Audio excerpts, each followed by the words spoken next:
নম্বর ব্লকের বাঙালপুর গ্রাম পঞ্চায়েতের তরুণ সংঘ ক্লাবের সামনে।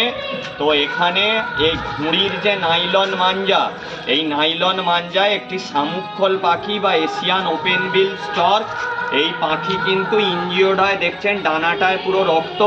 তো নাইলন মাঞ্জা ইনজিওর্ড হওয়ার পর এই ক্লাবের তরফ থেকে, তরুণ সংঘ থেকে আমাকে ফোন করে তুতাইদা, অভিজিৎদা।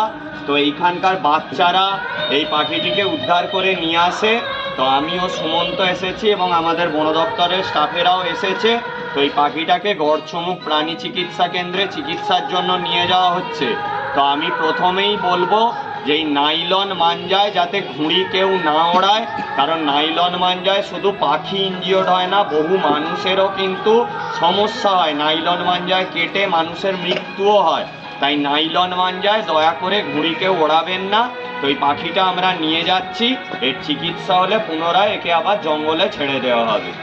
ধন্যবাদ জানাই তুতাইদা, অভিজিৎদা সহ তরুণ সংঘ ক্লাবের সমস্ত মেম্বারদেরকে, যে তারা সচেতন নাগরিক হওয়ার পরিচয় দিয়েছে। কেটেছো? এটাকে একটু ধর।